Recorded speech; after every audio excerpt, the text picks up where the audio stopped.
গভর্নমেন্টের সময় বিএনপির তৎকালীন সিনিয়র যুগ্ম মহাসচিব এবং বর্তমান ভারপ্রাপ্ত চেয়ারম্যান জনাব তারেক রহমান সাহেবের বিরুদ্ধে মিথ্যা বানোয়াট কিছু মামলা দায়ের করা হয়েছিল, যে মামলায় এফআইআর পর্যন্ত ওনার নাম ছিল না।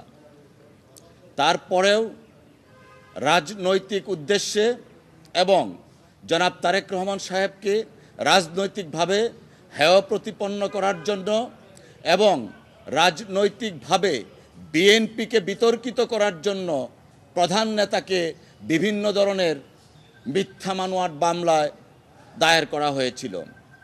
পরবর্তীতে সেই মামলাগুলো মহামান্য হাইকোর্ট ডিভিশন স্টে করার পরে এবং রুল ইস্যু করেন।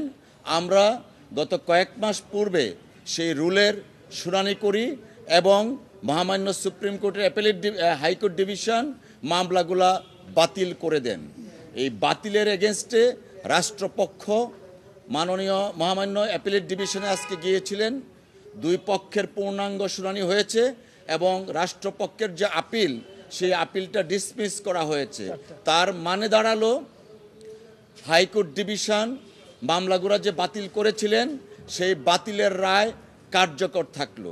আজকে এই মামলাগুলা থেকে এবং রায় থেকে প্রমাণিত হয়, আমরা বিগত কত বছর যাবৎ বলে আসছি যে বিএনপির চেয়ারপারসন দেশনেত্রী বেগম খালেদা জিয়া এবং জনাব তারেক রহমান সাহেবের বিরুদ্ধে রাজনৈতিক উদ্দেশ্যে তৎকালীন 111 সরকার এবং তার ধারাবাহিকতায় শেখ হাসিনার সরকার মিথ্যা বানোয়াট মামলা দায়ের করেছিল। আজকে মহামান্য আদালতের, সর্বোচ্চ আদালতের রায়ের মাধ্যমে প্রমাণিত হলো সেই মামলাগুলা মিথ্যা বানোয়াট এবং মামলাগুলার কোনো আইনগত ভিত্তি ছিল না, ইনগ্রেডিয়েন্টস ছিল না, যে কারণেই মামলাগুলা বাতিল